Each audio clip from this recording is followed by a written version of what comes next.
Awesome. All right. Hi, everybody.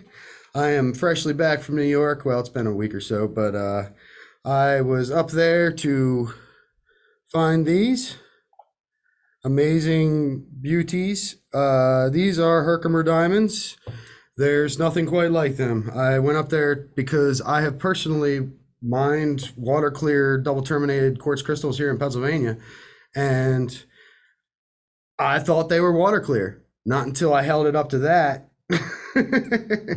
So I went to, you all might remember back in Thanksgiving time ish, Herkimer Joe came and spoke with us. And so I got with him and spent 6 months planning a trip to Mohawk Valley mineral mining, which Scott's here with us tonight. He's the owner. It was literally, I've been filming up and down the East Coast. This was the most amazing experience I have ever had. Hands down. And I think that shows in my report here tonight. So without further ado, let me share screen. And I hope you all enjoy this because it was such a blast. Here we go. I'm going to mute and turn off my camera real quick, but here we go.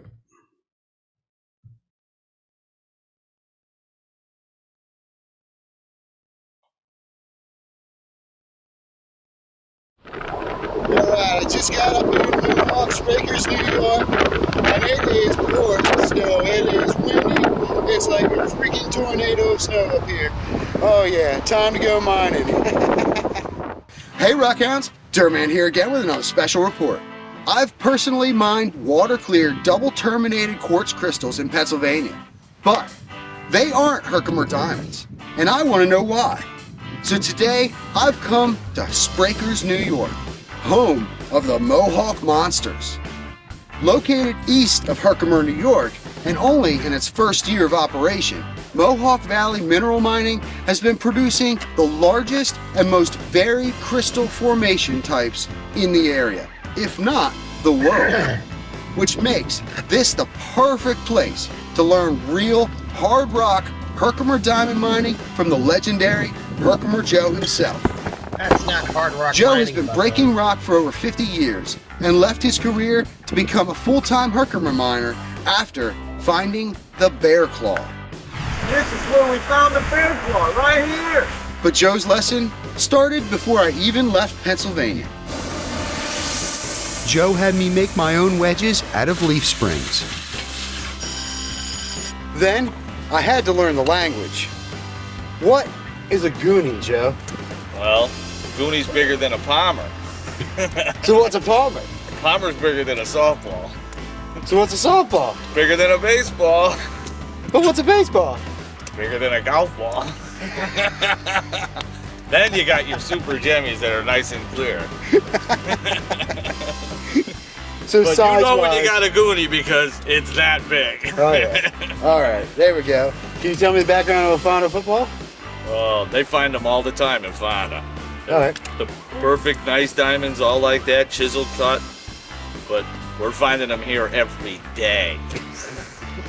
And the crystal lovers proved that to be true when they found a Mohawk monster. I'm here with Nicolette and Brian, and they're about to pull out something really cool from their hole. They've been digging for a while. We've ever seen. So Look at that, guys. we're pulling it out, Baby. Wow, and this one that is big. a score. now. Should I show the back? Yeah, go The ahead. back of it is a little wonky, It has a lot of rainbow inclusions back but there. it has rainbow inclusions back there, and it's just, this is awesome. You can only find this at Mohawk. In the 1980s, geologists tried to resolve and explain their complex origin. Starting with Bennett and Siegel in 1987, discovering that the solubility of quartz in water can be greatly increased when it is complexed by organic molecules. Then, Dr. Chamberlain in 1988 states Herkimer diamonds formed while the organic hydrocarbon complexes were broken down by bacterial or thermolytic mechanisms. And in 1989, William Ulrich suggests that algal stromatolites may have been the original source of the hydrocarbons starting. Oh, we don't need any of that information. Let's go break some rocks. All right, sounds good. With that, class was in session. Professor Joe showed me how to use my newly made wedges to crack the dolostone and reveal new pockets. There it goes. You can just hear it cracking. It's got a snap. That goes down behind that. All right, now when you put your wedge in, you're gonna see the springs spread apart around it, and then they're gonna come back together. When they come back together almost, that means your spring's not gonna do any more lifting. That's it. Okay. There it goes. These boulders will most likely contain more internal Herkimer pockets and will need to be broken down further. Woo!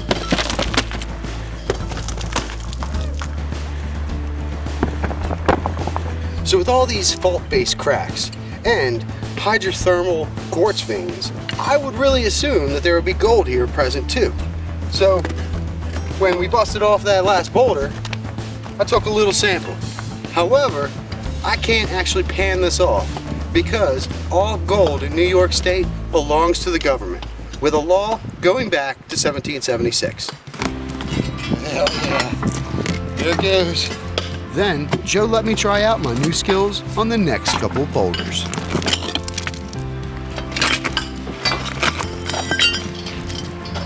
Here it goes.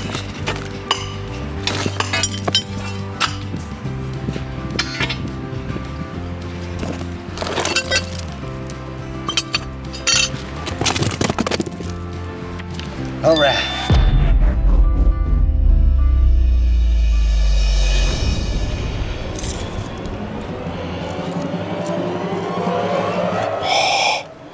Oh my God. Oh my God. Yes! Yes, I got one! Oh yes. Finally. I'm here with Liz, and I know a little secret to finding the good spots around here. And that is, when you're in the mine, you give Liz Snickers. I'm gonna get right in there. So that's how you find the good spot here at Mohawk Valley Mineral Mining. It helps. It definitely helps. So Jesse, I hear you're the Mohawk mascot. Oh yeah, giving me kisses. Oh yeah. I guess you love me as much as I love Mohawk? Oh yeah. So I'm here with Mary Lee. She's just lounging around, you know. Hard at work digging in this hole. She has removed quite a lot of material here. Yeah, And what have you found? nothing. Ah, But I just got a feeling that there's gotta be something. I'm here with Carl. He just pulled something out of the ground. First find down here. Looking good. Very cool. I'm here with Lisa. She's digging quite far into the hill here. Have you found anything yet?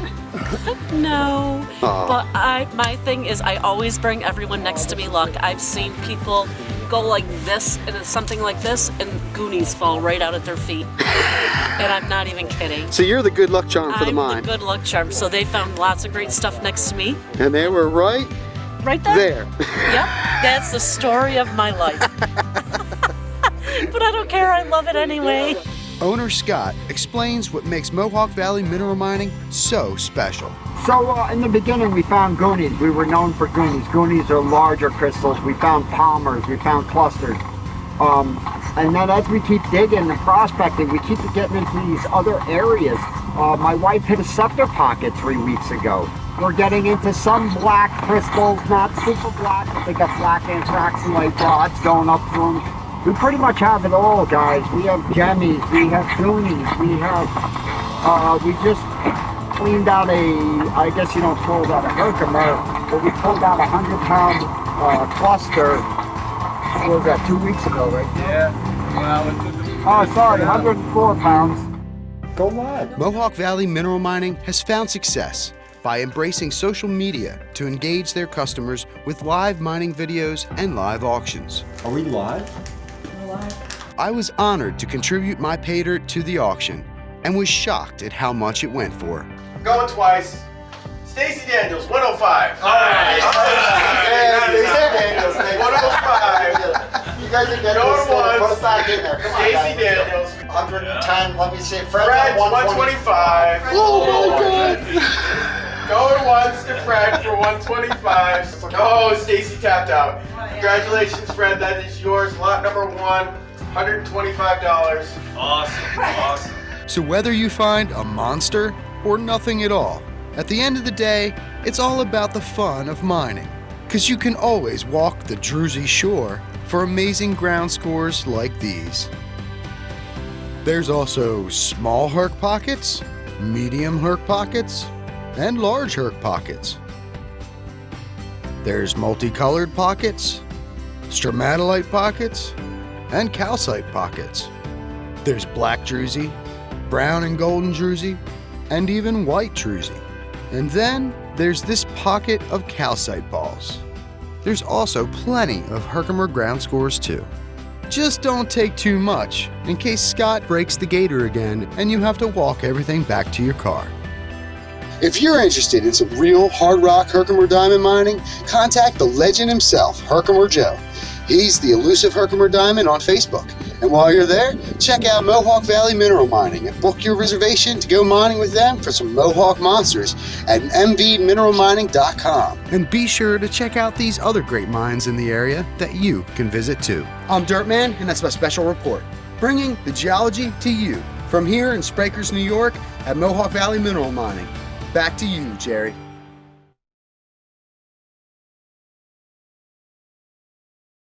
So, with that, let me just say real quick, the folks at Mohawk Valley Mineral Mining, Scott and Liz, the owners, and their whole family are absolutely the most amazing people in the world. They are so kind, so nice, and they just want you to have fun.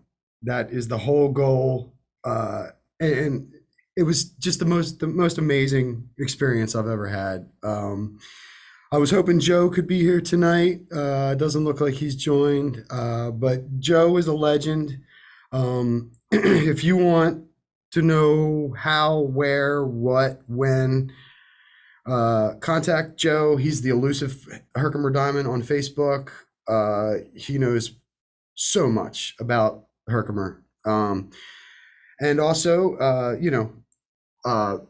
book your dig at mvmineralmining.com with Mohawk. You won't regret it. It's worth it. Absolutely amazing. Scott, you want to say anything?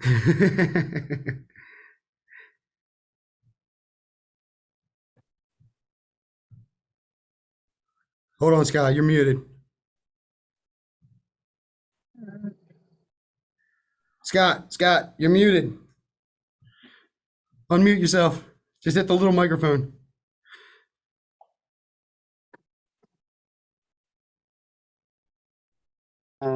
There you go. Ready? Yeah. All right. So we have hundreds of people come here and they're going to tell us this and they're going to do this and they're going to do that. I want to tell you, the Dirt Man, there it is. There's my new stickers. Changing, supporting Mohawk Valley Mineral Mining. A guy who really loves this, digging, people. You got it, Andrew. That was an awesome presentation. Thanks, Liz. She ate all the Snickers, by the way. Yeah, I'm out. The kids got to it, you know. Well, the more people that see this report, the more people are going to bring you Snickers. So, all right. You're cursed now. Now I'm really getting somewhere. Yo, Andrew, anyway, top notch on the video. It couldn't have been done better. You know what I mean? Well, thank you. Thank you. I really appreciate it. It was a pleasure having you guys here. A real pleasure, an honor. It was an honor to be there. It was an honor to meet all of you. And if you all, after Paul's, Scott, are you doing an auction tonight? I'm doing one for you, Andrew. All right. So last night they had an auction and there was some amazing stuff. Bids went really high, and I was enjoying so much watching it last night because it was like, keep on going, keep on going. Andrew, did you check this out? I gotta go make dinner. When they got bored? Sorry. $7.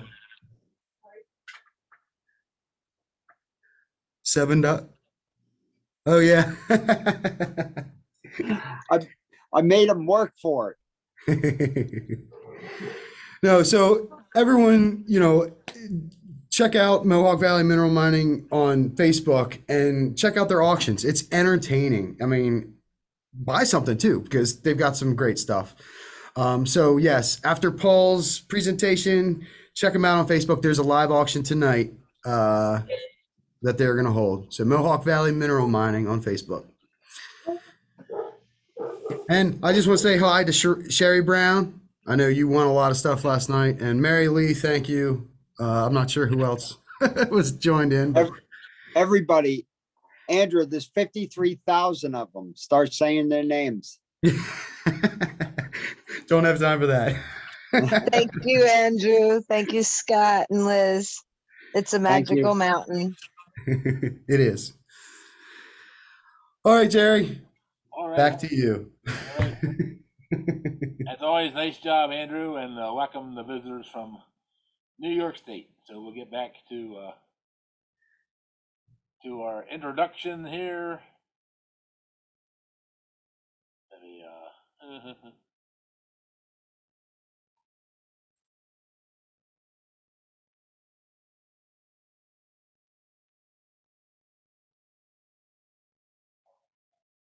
all right, can everybody see that?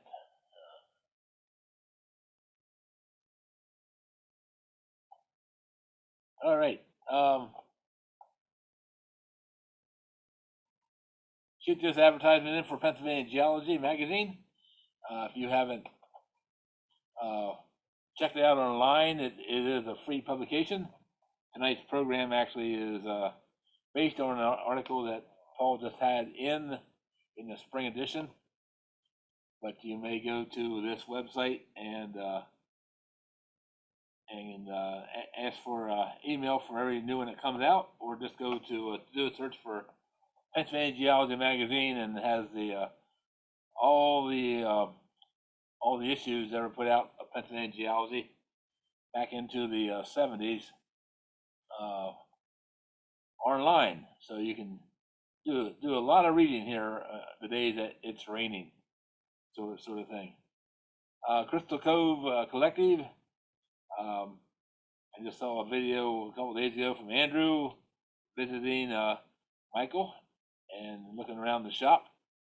It's a pretty incredible shop they have up in Camp Hill, Pennsylvania at the Lower Allen Shopping Center.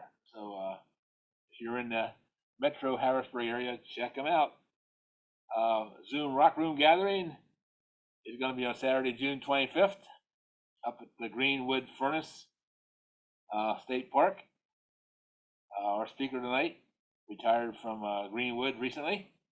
He's going to be our host, and we will be supplying hot dogs, hamburgers, the rolls, and the associated stuff that you put on those.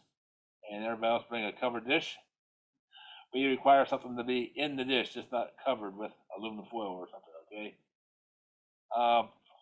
James Webb Telescope this week has gotten the green light that all systems are go. All the instruments have checked out and passed approval. And in fact, there's posted today on Facebook some of the brand new pictures that were just returned to Earth from James Webb. Which I didn't really have time to analyze or look at yet, but they're happening. As far as our business, Jones Geological Services is concerned, if you're in the New York area for May 18th, I'll be doing the Gettysburg and the geology of the Gettysburg campaign at the York County Civil War Roundtable and at the York Historical Society. May 21st is Earth and Space Day up at Sweet Arrow Lake in Schuylkill County at Pine Grove Furnace. I believe Brittany will be joining me that day for a geology walk in the afternoon, and astronomy at night. We have 2 brand new telescopes that will be out looking for things to look for through what I call an average family type of telescope. So if you want to go, meet at the Lakeside Pavilion and hope for clear weather that night. June 26th, just added to our schedule, the geology walk hike along the Northwest Lancaster County Trail in Columbia, Pennsylvania. They are having bringing back Riverfest this year, which is a weekend of all activities up and down the Susquehanna River on both the York and Lancaster County sides. So Sunday at 12 o'clock, we'll be doing the geology walk for about 2 miles each way. Been advertising this. Put it on your calendar, June 17th and 18th. Cador State Park in Hanover, Pennsylvania will be bringing a new program to the park, Experience Cador's Outdoors. As part of that, we're doing a fossil dig. We have brought big rocks down from New Ringgold, Schuylkill County, and those are going to be available for anybody that wants to practice finding Herkimer Diamonds, come out and break some fossils and keep what you find. And of course, a bunch of other activities going on. And finally, the Zoom Rock Room schedule. Our next program in 2 weeks is going to be Jason Kowinski, better known as the Fossil Guy, that Andrew has hooked up with. And Jason's going to be talking about the importance of amateurs in the field of paleontology. Sorry about that. And we look forward to seeing Jason and hearing what he had to say. And the other programs coming up in June, petroglyphs along the Susquehanna River. And then I'll be doing 2 programs back to back in June and July on regional geology. And we're looking for speakers late July into August, September, and so forth. So I'll get rid of this. And I do want to also tell you that our webmaster is working on a YouTube channel for the Zoom Rock Room, where eventually you're going to be able to see all the videos will be in our YouTube Rock Room, so you don't have to go searching for them online anymore. And then, by the way, this is also episode number 82, since we started this way back in April of 2021, at the start of COVID. So anyway,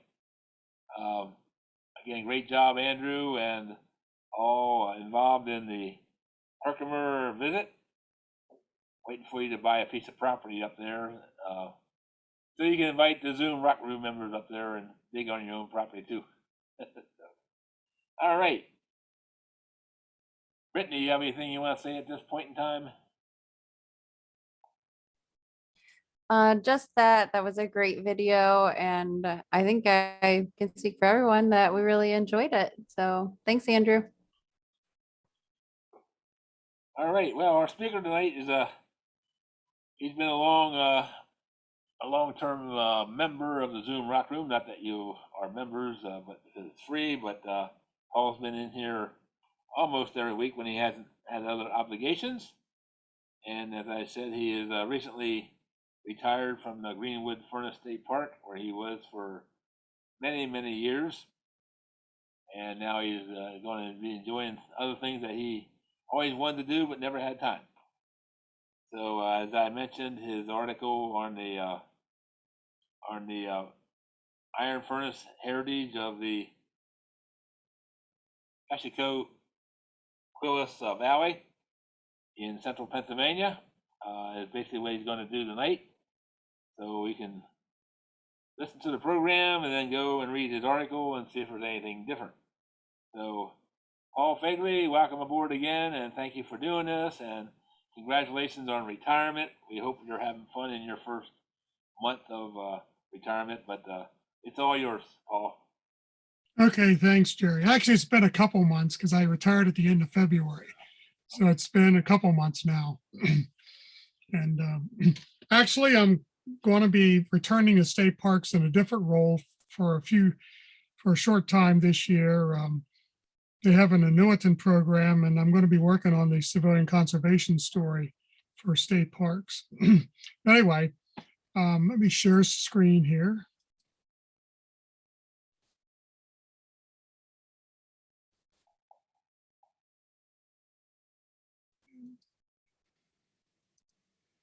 So I recently wrote this article. It actually took me a couple of years to do it. And then when I turned it in over a year ago, and because of COVID, they had stopped publishing for a while. And so it kind of got backed up in the queue. So it finally got published here at the beginning of April. And just for everyone here, so the name, it's pronounced Kishicoquillus. And I'll tell you a little bit about where the name comes from in a moment. But the article is entitled Historical Perspectives on Iron Ore Mining in the Kishicoquillus Valley.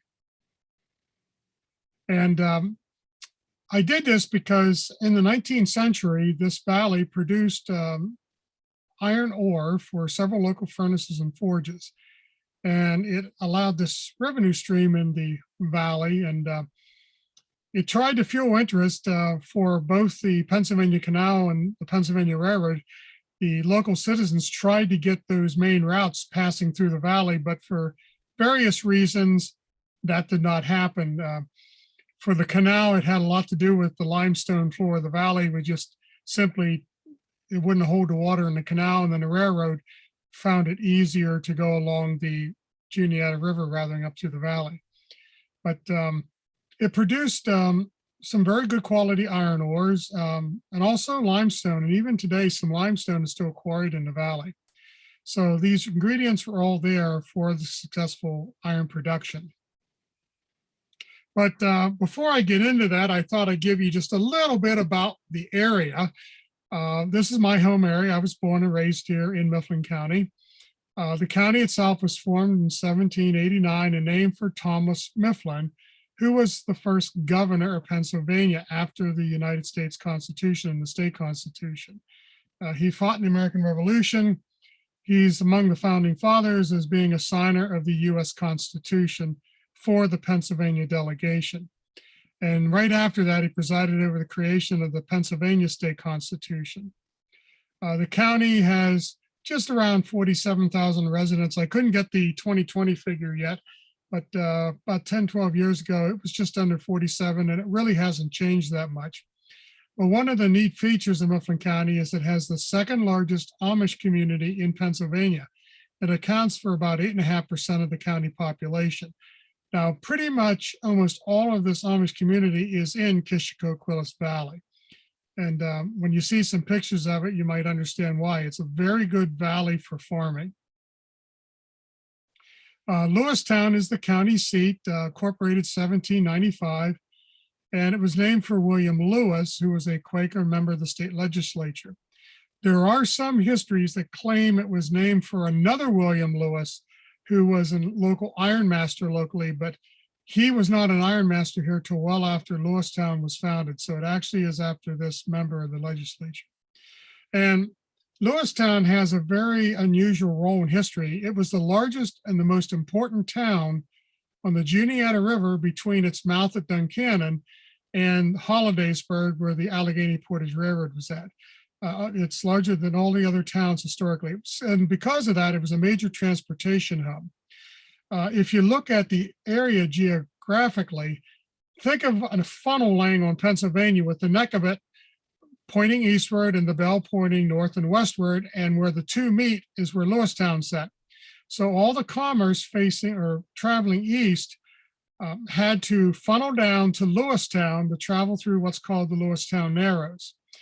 And so Lewistown became very important due to this geographic constriction in the central Pennsylvania. In fact, where Lewistown sits in the Lewistown Narrows, there is a historical marker there, which talks about 5 different forms of transportation that passed through the Narrows, starting with the Indian paths through the turnpikes, canals, railroad, and modern highway. So they all had to traverse this 7-mile constriction right in the center of Pennsylvania. And at its zenith in this canal era, prior to the railroad, say just prior to the 1850s, Lewistown was one of the busiest centers in Pennsylvania for cargo and passenger traffic, and matter of fact, the US, and it was known as the Crossroads of the Commonwealth because this was the main east-west route across Pennsylvania, passed through Lewistown. Well, just a couple pictures. This is the county seat. This is our, what we call Monument Square. The courthouse here was built in 1843. It's now a historic building. This one is kind of behind it. To the left is the current courthouse, which was built in the 1970s.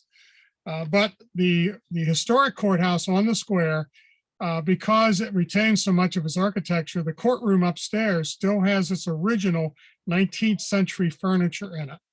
And the downstairs is occupied by the Mifflin County Historical Society and the Juniata River Valley Chamber of Commerce and Visitors Bureau. So it is still an active building, but no longer a courthouse. And they do hold some special functions there. This is the Lewistown Narrows. This is from the Mifflintown end. You can see it's a very narrow gorge. The river goes up through it. On the left of it is the railroad. And on the right, this is US 22-322. And this tire is considered a gorge. And several years ago, there was an article in Pennsylvania Geology magazine. If you kind of go back and look for it, there was a geologist that wrote this article about, he says that he went into a narrows and came out a gorge. And he claimed by certain geologic definitions that this is the deepest gorge in Pennsylvania, depending on which definition you use. But he made the case for that. A little history note here, just about halfway up the valley, in 1909 is one of the most famous train robberies in America took place. A lone gunman stopped a train, one of the crack trains of the Pennsylvania Railroad, and robbed it of several bags of money. And in the end, he got away. He was never identified. And even to this day, nobody knows who robbed the train. But he got away with is what makes it so famous, in that his booty was $65 worth of pennies. So it's known in history as the Great Penny Train Robbery. And not only that, these pennies were absolutely worthless because they were the first year issue of the Lincoln penny, and they were not yet in circulation. They were just being shipped out to the reserve banks. So he couldn't even spend the $65 in pennies. And for many years, they never turned up. And probably, I think it was in the late 50s, early 60s, some hunters found some of the pennies up on the mountain. He had abandoned them, at least some of them. So they recovered about half of them in that spot, but the other half have never turned up. But it's an interesting story. And if anybody wants to know later on, I wrote the full story of it. I can let you know where you can find it online. I just had to throw this in too. This is the Historic Embassy Theater in Lewistown. I put this here because this is kind of one of my babies locally. I'm the head of the nonprofit. We're working to restore it, and we're hopefully here getting ready to do some work. We're in the bid phase right now, and hopefully get some good bids, start restoring part of the inside of it. But it's one of the historic buildings in town. Well, the Turnpike era, we were on the Harrisburg and Pittsburgh Turnpike. And this was a major transportation route through central Pennsylvania. And as part of it was a bridge that was built in just south of Lewistown, just southeast of Lewistown in 1813. And it's said to be the oldest bridge of its type. And the bridge is also noted for lacking a keystone in the arch. And the bridge has been restored. Here's a picture of it. It's a little park at the south end of Lewistown. Many years ago, they went in and rebuilt it and stabilized it. But the arch does not have a keystone in it, which makes it very unusual. In the railroad era, Lewistown was the western terminus of the Pennsylvania Railroad for 2 years. And because the canal was on the one side of the river, the railroad had to build on the opposite side because it was competition at the time. By the time the railroad reached Huntington, they had purchased the canal from the state. And so the railroad came into Huntington directly. But Lewistown and the main towns south of Huntington, the railroad was on the opposite side of the river. So you had to get off the train and then travel across the river into the town proper. But they built a train station there as a freight station, converted into a passenger station in 1868. And today it's the oldest surviving station on what was the main line of the Pennsylvania Railroad. It is also known to be the oldest surviving building built by the Pennsy. It's also, they haven't been able to 100% prove this, but it may be the oldest passenger station in America under continuous use. There's still one train a day east and one train west that stops at the station. It also was unusual in that it had a switch tower built into the station in the 1870s, and that was removed in the 1950s, although in the recent restoration of the station, it has been, at least on the outside, has been put back. It doesn't have anything inside of it, but they did do it for looks. And this is a picture of the station today as it looks today. And the Pennsylvania Railroad Technical and Historical Society has their headquarters in it now. And there's a little museum area in the old waiting area of the station. We also have some Civil War history. The Logan Guards was among the first defenders. There were 5 units from Pennsylvania that were among these. And the Logan Guards are said to be the first of the first to arrive in DC. They actually met with Lincoln. They talked about that. And in 1906, they built a monument in Lewistown to their honor. And the Army was in the process of remodeling Lincoln's tomb, and every town with a connection to Lincoln wanted a piece of the tomb, and the Army said no. Well, the guy in charge of the restoration happened to be from Lewistown, and because of their being the first of the first, got special permission for one stone to be removed, and it was brought to Lewistown and placed in the marker. Here's the monument, and to the left here, this is the stone taken from Lincoln's tomb. As I said, the only stone allowed to be removed from his tomb. As far as industry goes, and this will tie into the talk on the geology, is Standard Steel, located in Burnham. It's a town just north of Lewistown. This is where I reside. It's the largest industrial employer in the county. And through a succession of companies, it goes back to a pioneer forge in it's now Juniata County in 1790. It has been at the Burnham site since 1810. After the first few years, it was sold and the new owners moved it to its present site, and it's been there ever since. In 1868, they put in line the 3rd Bessemer plant in the United States. Bessemer is the birth of the modern steel industry. And Andrew Carnegie was an owner of it. And you from the Pittsburgh area, you think, Carnegie associated with Pittsburgh, but his first venture into steelmaking was actually here in Mifflin County at this plant in Burnham. After his ownership, once it went through a bankruptcy, it became owned by Baldwin Locomotive Works. And today it is still in business. It's the leading manufacturer in North America of railroad wheels and axles. And here is, it's not the best picture I could get, but this is a picture of the plant as it looks today. And I think they have about 8.5 miles of track in the plant, things like that, and almost like 800 and some acres under shop. But they do make railroad wheels and axles here. Well, anyway, now let's jump to Kishicoquillus Valley. Locally, not a lot of people know by that name, actually, even though that's the proper name. Everybody just calls it Big Valley. And the name Kishicoquillus actually comes from a local Shawnee chief who lived here in the early 1700s. He was Shawnee, and the town, the village he lived in was called O'Hesson, and that's where present-day Lewistown is at. And his name translates to mean the snakes are in their dens. Now, American Indian names were more metaphorical names than like the European custom that we're used to. So we may think it's silly. Why would you name your kid the snakes are in their dens? But in American Indian culture that he was part of, the snake was a symbol of war or peace. So if the snake was in his den, it meant he wasn't making war. So I believe you can roughly translate his name to mean peacemaker, which he very much was. This is, by the way, part of a painting by a local artist. We have no idea exactly what Kish looks like. So this is her artist's conception of what he looked like. This is a land use map. Lewistown sits right here. This is 22, which goes this way in the county, and 322 heads north through this way and over to State College. With the Kishicoquillus Valley is basically the northern half of the county. Right through the middle of it, drives it right in half, is Jack's Mountain right here. So this is Kishicoquillus Valley. Big Valley is basically defined locally as the section west of US 322. Although this is properly New Lancaster Valley just here, all of the area eastward of 322 is generally referred to as New Lancaster Valley. So this gives you a little bit of perspective. Belleville, which is the main town in the middle of Big Valley, sits about halfway to the county line.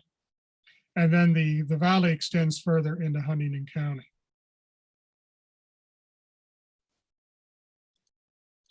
As I said, this is a area of Amish, and it's also very unusual in this, I always said the second largest Amish community, but it's also the most diverse in Pennsylvania.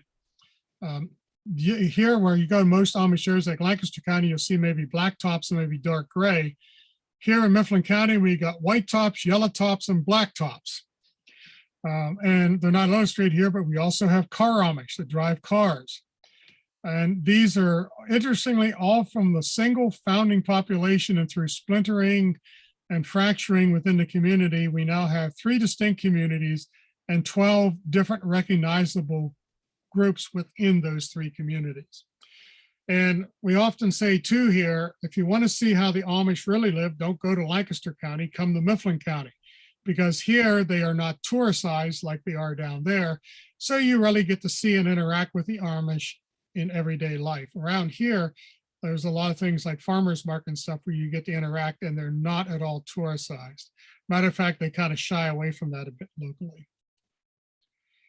We also have the Belleville Sale and Livestock Auction. If you ever want to come here for the day, Wednesdays, although it goes on all year through the warmer months, you also have flea markets, farmers markets, baked goods and such. And again, a great way to do. And I'll tell you here, this is not, again, not Lancaster County. You won't find shoe fly pies. You may find a couple. Here, it's all about whoopie pies. And for you Western Pennsylvanians, we do not call them gobs. They're called whoopie pies here. And the Amish make a lot of them and a lot of different flavors. We also have a local kind of like an attraction that's the Dairyland cow. She originally came from a farm near St. Mary's in Elk County, came to Mifflin County about 21 years ago. If any of you coming to the thing on June 25th and travel up through Big Valley, you'll pass Belle of St. Mary's or the Dairyland cow. She stands about 15 feet tall, by the way. And according to Guinness Book of World Records, she's the 2nd largest sculpture of a cow. All right, let's get into more of the valley now. This is an early wood graving from 1858 from Rogers, the Geology of Pennsylvania, showing an area kind of looking eastward. Right here in the middle, this is part of Jack's Mountain, and this is the keeled ridges that I'll be talking a little bit about. These are 2 views that I took of the valley for the article. The one on the top is looking westward, and I took it about midway along the valley. Now, I'm not on 322 here. I'm actually closer to Belleville, more of the geographic thing from the valley. So you're looking maybe about almost 18, 20 miles to where Jack's Mountain on the left and Stone Mountain on the right come together, way down on the other side of Allensville. And then if you turn around, look the opposite direction, Jack's Mountain's now on the right. 322 passes through this gap right here. This is Jack's Mountain. This is Stone Mountain to the left, and these are the keeled ridges. These are anticlinal ridges. They're actually, each ridge is made up of like 3 mountains, the one on top of the other. And J. Peter Leslie said this is some of the best place artistically and geographically as well of anticlinal wave structure in Pennsylvania because of the way the erosion took place.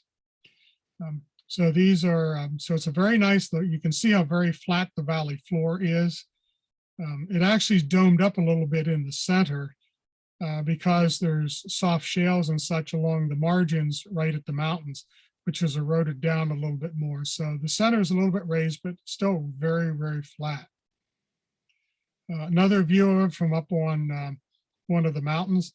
And you'll notice this here particularly, there's a line here about 2/3 of the way up on the sides of the ridges is a is like a terrace. You can visually follow this the whole way around the valley. It's where the harder, I think it's the Juniata Formation, and above it, the Tuscarora, and it's softer underneath that has eroded away, creating these erosional terraces. I do briefly mention in the article an early geologist named Richard Cowling Taylor. He came from Britain. He was one of the first geologists to study structural geology, how the land was formed. And, you know, this is still when the science was very young. And he is noted among geologists for being famously wrong about the broad top coal dome. Even when other structural geologists figured it out, he doggedly kept to his interpretation of it, to kind of the detriment of his reputation. But I mean, he was, Leslie called him one of the best in the country at the period of time. Well, he thought that this bench was the remnants of a shoreline of an ancient lake that filled the valley at one point.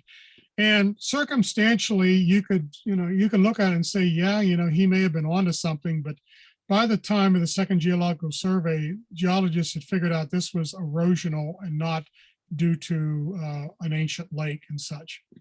But you know, you can't make it. It's an interesting observation of the valley when that kind of structural geology was very, very much in its infancy. But anyway, it's part of the Ridge and Valley province, and it is an anticlinal valley, which means the rocks dome up in the floor. The valley itself is approximately 30 miles long and about 4 miles broad at its widest point. It's bounded on north by some mountains, and part of that is the Seven Mountains, the local geographic landmark. And then on the south side, it's bounded by Jack's Mountain. You can see the names of the keeled ridges and such there. Most of the valley is drained by Kishicoquillus Creek, which passes through the Man's Narrows. If you travel 322 to State College, you pass through the Man's Narrows. And the creek that's underneath the highway is Kishicoquillus Creek. The western end, there is Sadler's Creek that runs through the gorge between Stone and Jack's Mountain. This is a shaded relief of it. Again, here is the Big Valley section of it. Belleville again sits right here at this axis you see. And I noted on this is where the mining took place that was described in either or both the second and first geological surveys. Here's the keeled ridges up here. This is Jack's Mountain. This is Stone Mountain, and the Seven Mountains right here. State College is going to be over right here. Looking at a cross section of it, the XY line you saw in the previous would represent this section. Right here at the red arrow is where the ore mining took place at the anticlinal bend in the rock. It created an axis and the rocks were fractured here and the ore formed in that fissure. The modern interpretation is that it eroded out of the limestone and coalesced as the limestone dissolved away into clay. The iron kind of clumped together, forming a girthite limonite ore. And it found on these very linear fissures in the valley. Yeah, it's very interesting in this valley. It never seems to occur in random pockets. All of the ore forms along these angular, these fissures in these lines rather than as random pockets. The Nittany Valley, which is north of this, the similar type of ore is found in pockets scattered across the valley floor. But here, and I did not find anything which truly explained it. I don't think it's been tried to be explained in modern times. The first geologic survey kind of hand waved it off. Leslie tried to postulate some things in the second geological survey, but I don't know if it's ever been subject to modern geologic study. We do know that they're thick layer, they're deeply folded and warped and such. There are some, and I think when Jerry's quiz a few weeks ago, he had just north of the Seven Mountains that zigzag function. So it does kind of get that way throughout this area. One of the mines that talks about how the rocks dipped in opposite directions right in the mine. But again, if you're in your terminology, this is good karst topography. The off of Stone Mountain and Seven Mountains, the water flows out into the valley and goes down into sinkholes and then reemerges on the other side of the valley. There are a couple cave systems in it. One of them was Alexander Caverns, which at one time was open as a commercial cave, hasn't been since the 1950s. But although it is today, the Nittany Grottos Club does occasionally, they are permitted to take people on tours on it, but you have to go in using speleological equipment and such. So, as a spelunker, it's not open as a commercial cave, but they do sometimes take certain people into it. This is the geographic column that I put together, geologic column, excuse me, showing the oil formation. This is the youngest rocks in the valley down to the oldest rocks that are exposed. And the limonite ore occurs right here in the Axeman Formation throughout most of the valley. Although some of it at the northern side of the valley does kind of creep up a little bit into the Bellefonte and maybe a little bit into the Black River here. But most of it, the big ore banks near Belleville, were all mined here out of the Axeman Formation. The oldest rocks on the valley floor that are exposed are about 650 million years old. And on the mountaintops, the ridge tops are about 420 million. So it shows a kind of a deep layering. They estimate that several miles of rock has eroded away in the valley, creating these deep valleys between them. And based on what I learned about this, that the current mountains here are the remnants of the third set of mountains that formed in this area. And these formed about 270 million years ago. So let's talk a little bit more about the iron ores. They were discovered around 1800, started mined about 10 years later, and they were celebrated in their day. If you look at these articles, these are two examples. The one to the left talks a little bit about the good appearance of iron ore, the best quality, known as the Greenwood ore. Lies near Greenwood, which is an early name for Belleville. On the right, again, it talks about the celebrated Greenwood Pipe Ore Bank. And this again is the one out of Belleville. So these are just a couple examples of how well known this ore was in its day. And given that, it's interesting how the geologic surveys don't really give it much thought. They talk a little bit about them, but they don't give them much detail for the most part. We also have a lot of anecdotal evidence of numerous small workings. These appear to be farmers that may have dug ore on their land and sold it to earn a little extra money in the wintertime. Also, this ad on the left, they mentioned the Reed Ore Bank. That does not show up on a map or any descriptions in the survey, so we have no idea exactly where that ore bank was at.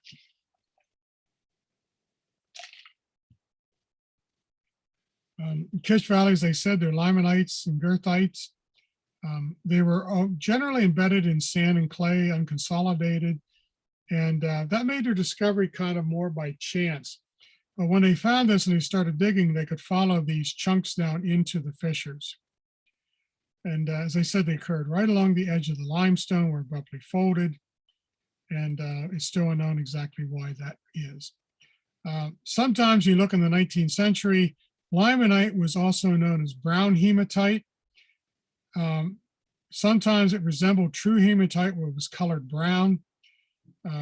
If you do the streak test on it, true hematite always streaks brick red, where limonite girthite will be like a yellow or a brownish yellow and such, no matter what it looks like. Even with the hematites, even black hematite, which looks black in its native form, will still streak brick red.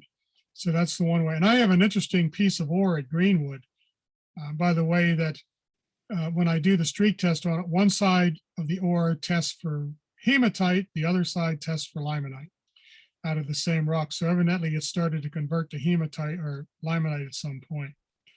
Now, in the day, they used descriptors about how they found the ore, and they called it wash ore, lump ore, and pipe ore. Today, wash and lump ore are kind of categorized together. They're no longer considered separate types. And this is explained a little bit more in the article. There's an illustration, I kind of redrew it a little bit to make it a little bit more pertinent to the valley. Your topsoil is way up here, then you find the wash ore kind of like in lumps in this, and then the true lump ore usually occurs right above the rock where the clay comes to the rock. Now, for some reason in Big Valley, there was a layer of pure white sand that was about 1.5 to 3 foot thick that separated the lump ore from the pipe ore. Now, over in Nittany Valley, this white sand evidently does not appear. It's not talked about in the surveys. But here it's just mentioned that it was a pure white sand, and that's about it. There was no detail given to it. And then below that, they hit that and they dug through it. They know then they find the pipe ores below it, which are the richest of them. Wash ore, these are usually small nodules clumped together. In later years, wash ore was called that because they had to wash the clay off of it to get to the ore to actually make it usable. But in the early days of geology, they also thought wash ore was ore that washed in during flooding, which is where it originally got its name. In the early days, it was too hard to get it out of the clay, so they simply tossed it to the side. But in about 1842, over in Center County, Valentine and Thomas ironmasters developed the log auger washer, which allowed them to wash the ore, and after that it was recoverable. And Pennsylvania furnace, which is over in Center County, the book shows 6 tons of wash ore to 1 ton prepared ore. So that showed you how much of the wash ore had to be washed away, about 5 tons of dirt to get to 1 ton of ore and such. These are examples of the wash ore. All 3 of these come from the Greenwood Banks. And by the way, any of you that are planning on attend the June 25th thing at Greenwood Furnace, I can bring these samples out and actually let you take a look at them and such. They are at the park, they're part of the park's collection. But these are 3 different types that I collected in what remains of the Greenwood Ore Banks. Lump ore, as I said, was right on top of the limestone. It was usually pure and larger. This is a sample of it that I found at the banks when I was there a few years ago. This thing is roughly the size of a basketball, so it's a fairly large, sizable chunk of ore. And then you have the pipe ores. These are 2 similar but related things. One of them looks like strands of spaghetti stuck together. The other one are hollow pipe-like structures. They look like they were formed in cave environments over stalactites, where the iron would crust on top of the limestone. Later on, as the cave broke up and these went into chunks, the limestone dissolved away into clay, leaving these pipe-like structures. And that was very commonly found in Kish Valley. The sample to the left here is from the Greenwood Ore Banks. You can kind of see the strand of spaghetti-like structure to it here. The middle and right were given to me. I do not know where these come from. The person who gave me did not know. We suspect maybe over in Center County, but don't know for a fact. The middle sample, if you ever went to a cave and saw soda straws, these are iron-crusted soda straws.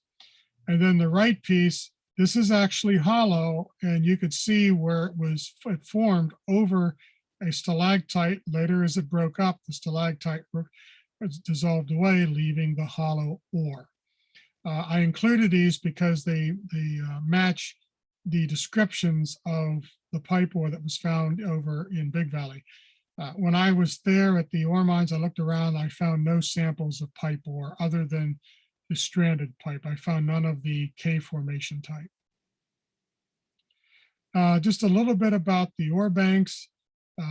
Some of these, the graphics, I didn't have the room to put them in the article. This is the geologic map of Big Valley from the late 19th century, kind of showing you the rough location. Lewistown would be right here. This is Belleville. 322 would be roughly right here, although this would still be turnpikes of the era. So this would be east of it. Marion Furnace was near this area right here. This ore was dug between 1828 and 38. It's described in the first geological survey. It also talks about having large amounts of, they called it sulfuret of iron at the time, which today is known as iron pyrites or fool's gold. It makes iron brittle when it's in a forged and heated state. This ore bank was only worked a little bit for Marion Furnace, but it was abandoned before that furnace. That furnace was abandoned in 1838, and ore mining had ceased by that point. They actually started mining ore over towards Belleville and transporting it to the furnace because of the amount of sulfur in this ore bank. A little bit about the furnace, if you're interested, you know, who owned it and such. These are names that are known locally. It became partly owned by Clement Brook, who owned Hopewell Furnace down in Berks County. And they abandoned it and built a new furnace over near McVaytown in Mifflin County called the Brooklyn Furnace. And they continue to mine ore from Big Valley for many years. The next one is the Davis Ore Bank. This is located near Barville.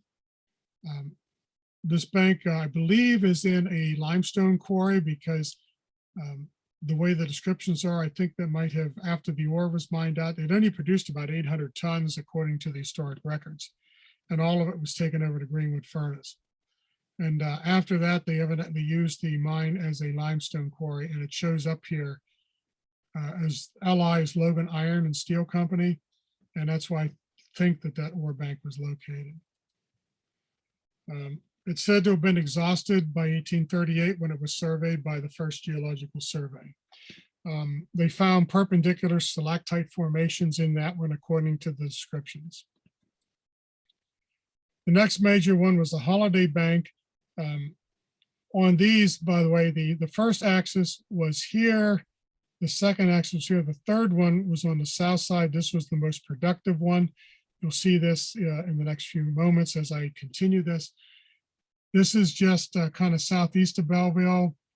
This was a bank that was in that article I showed you a few slides ago with the one on the left. It was mined very early in a deep hole. The hole was said to still be there today, but is now filled with water. There's kind of like a swampy area, so it may be filled in. But I did talk to a few people. Remember, as kids, they played in it like as a swimming hole as kids. And this is where they found the limestone dipped on both sides of the cut. And also, one of them briefly mentioned finding a little bit of fluorspar in this mine, one of the geologic surveys. By the time of the second geologic survey, this ore bank was long abandoned. I'm just showing you a little area here. I'm going to zoom in on it. This is during the 1930s, they did aerial photography. This is that slide. This is the approximate location of that ore bank. And this is a modern Google Earth image of that same location. You can really don't see much of it today. The main ones in the valley, these were the most famous ones, were the Greenwood Ore Banks. They're located, two of the three of them are located in what's known as the Ore Bank Farm. These would be just west of the Holiday Bank and southwest of Belleville. These are the two largest and longest worked of the deposits. This is where it was first found in 1800, and these were the last ones to close in the late 1880s. There's actually two banks here. The ore here reached about 65% iron content, very high quality for this type of ore, particularly locally. The one of them was said to go to a depth of 80 feet. That's 8 stories, if you think of it in the tallness of a building. They first found the pipe ore at about 50 feet down. And this was used mainly at Greenwood Furnace and also at some of it from Marion Furnace and some of it Brooklyn Furnace. The Freedom Iron Company only used this bank up until about the 1830s when they had other banks nearby. So they started sending their production to their newly built Greenwood Furnace.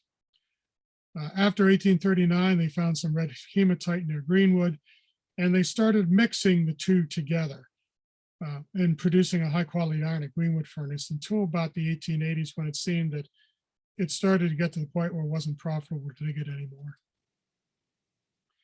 We do have some samples of it in the first geological survey. This is what they took from one of the two Greenwood banks.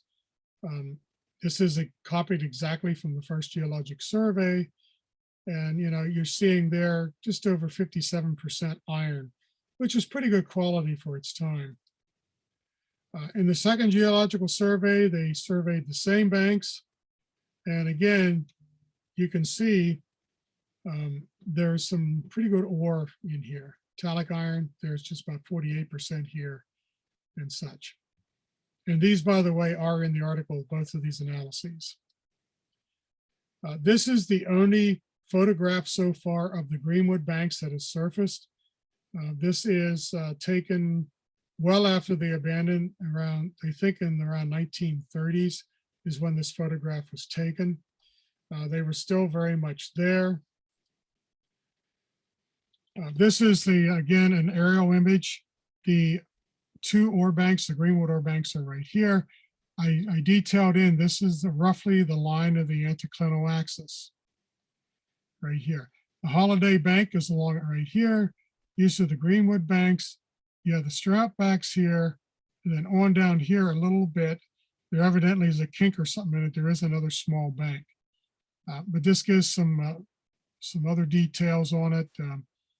This is the one that was 80 feet deep right here. This is where the samples were taken. It was right here out of this one. This is a close-up of that image showing the two ore banks, how extensive they were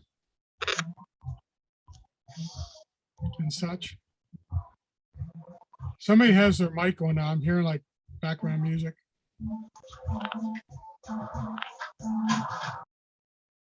Yeah. So this is an aerial image from the 1930s, again, showing what is left of it at the time.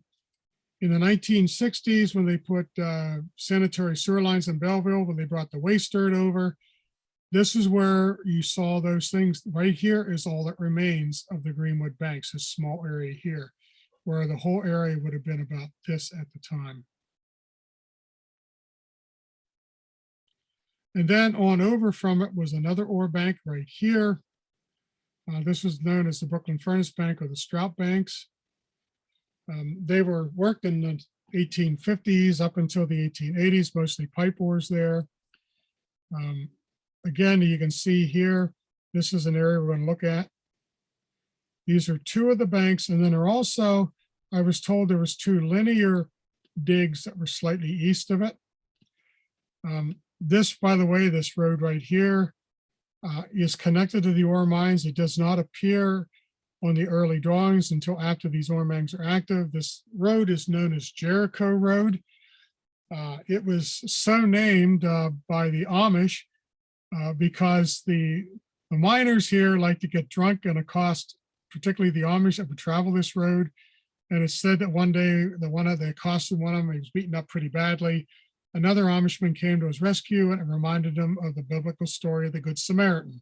So the Amish started calling it Jericho Road, which is its official name today.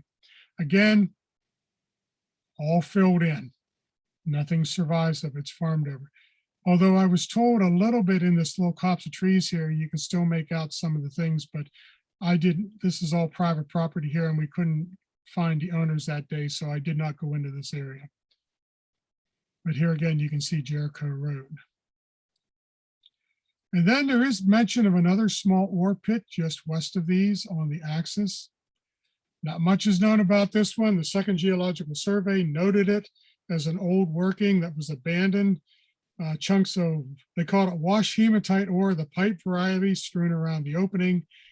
The surveyor doubted it yielded much in the way of iron ore, and it's not known exactly who worked it, although I suspect most likely it was the Brooklyn Furnace people, but because it was close to the road that went over the mountain, Jack's Mountain over to McVaytown to take the ore, but we've been unable to determine exactly who worked it or when, but it was long abandoned by the time of the second geological survey. Well, into the 20th century, as I said, the ore mining ceased in the 1880s. And then they started going in there and taking shale and limestone out in the 1930s. And these are some pictures of some of the diggers that were used at that time in those mines. And you can see a little bit of the mine wall right there.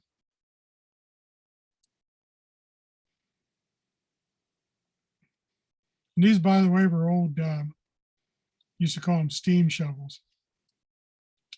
But today, most of these, I said, are filled in. These are pictures I took a few years ago when, through the Kish Valley Historical Society, the owners of the farm invited us over. We walked around and I found those few samples laying around. These, again, were almost 70, 80 feet deep at one point. Now they're barely about 6 to maybe 8 feet. And this is all that survives of the visible remains of iron ore mining in Big Valley.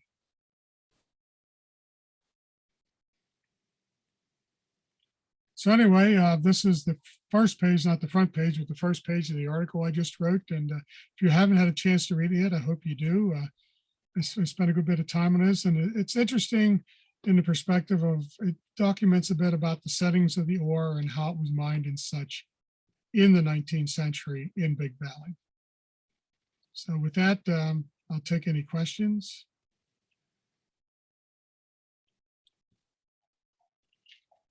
You may put them in the chat too if you would like.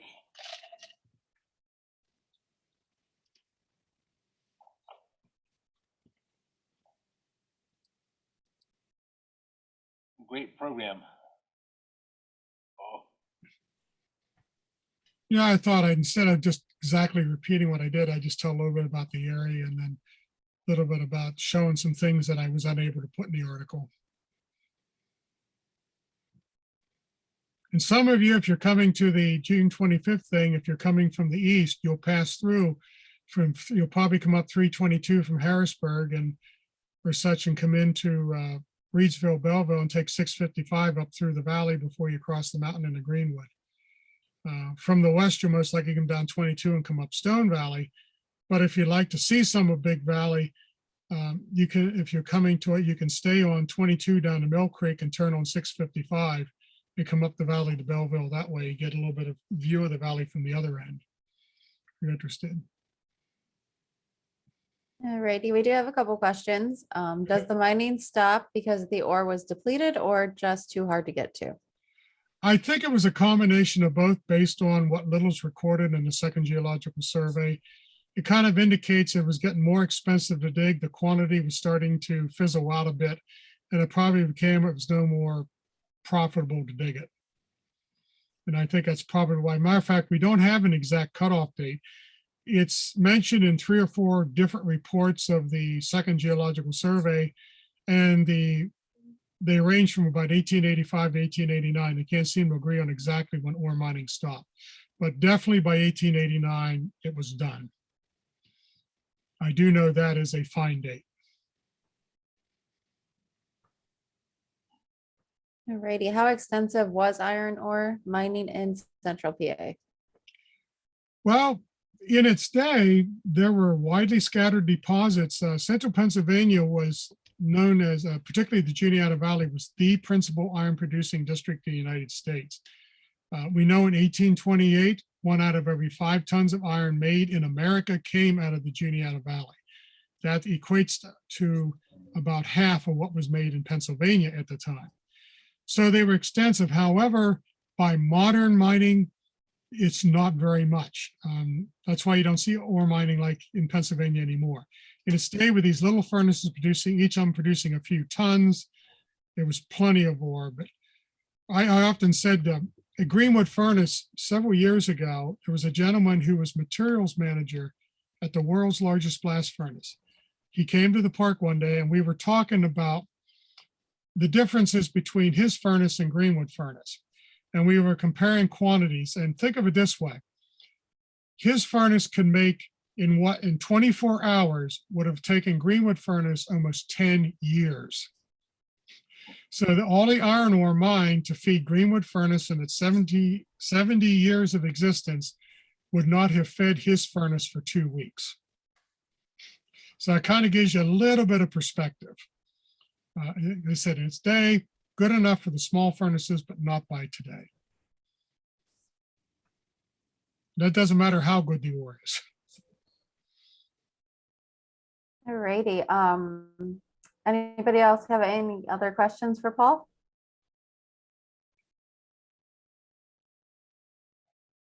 We do have one question about the Gettysburg campaign. Is the geology in Gettysburg going to be available on Zoom? I believe they're doing I believe that's Facebook Live that night and Zoom. I'll try to get the invitation out to me and send it into the room for that program. Alrighty. Other than that, just a lot of comments. Great presentation, impressive presentation. Yeah, my background is actually the Kish Valley that I found online. So if you're planning to go to the June 25th outing, when you know you want to go, let me know so I can add you to our people list. We do have a list started. So just to give us a head count of how many people are coming, sort of thing. Hey, Brittany, have you ever been to Hawaii?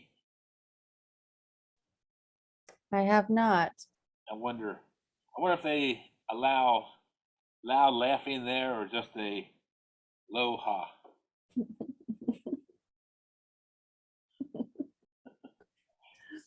I just a thought that came to my head there a while ago. So anyway, I'm guessing just Lohas. just low ha's okay. Mm-hmm. We'll assume you're right because women are always right. That's I will correct. tell you though, I'll tell you a funny little story about Hawaii. My wife and I went there many years ago. And we're going down this road. It's like 4 lanes wide. And it reminds me of Atherton Street and State College. Traffic both ways, just absolute mayhem. We're going down the road and we come to a intersection with a traffic light. And off to the left is this small harbor with just a few boats in it. And the bus driver both times said to the folks, he says, folks, if you look to the left, this is the harbor where the infamous 3-hour tour began. And that's all he said. And everyone started laughing. Look about what was the infamous 3-hour tour? That's where they filmed that. That segment of that opening of that show was in that harbor. I mean, just imagine, like, say, Atherton Street or Front Street in Harrisburg or something like that. Just this harbor right up against the street at an intersection, no less. I still watch Gilligan's Island every Tuesday morning, Zorn. Yeah. So yeah. Okay. No other questions. Speaking of Hawaii, here's a question. Why do they have interstate highways in Hawaii? Yeah, I wondered that too when I asked people the same question. They can't answer me. Except it's federal money. So I guess they have to call it an interstate. So, all right. Well, again, I'll say if any of you come to that, I will have these ore samples, and I can have some more of them there too from around. I'll have them available for you to see at the June 25th thing. Okay. All right. So I will. I'll get the Zoom address for the Gettysburg campaign talk, and then or the address for Facebook Live, sort of thing. So we're going to leave you now and see you back with the fossil guy in 2 weeks. I might even let Andrew introduce him, since he's been he's the one that got him on the air here. So, okay, Brittany, back to you for a sign off. Alrighty, thanks, Paul. That was really good. Everybody stay safe for the next 2 weeks and hopefully have some good weather after this rain moves through this week. See ya. Bye-bye, everybody.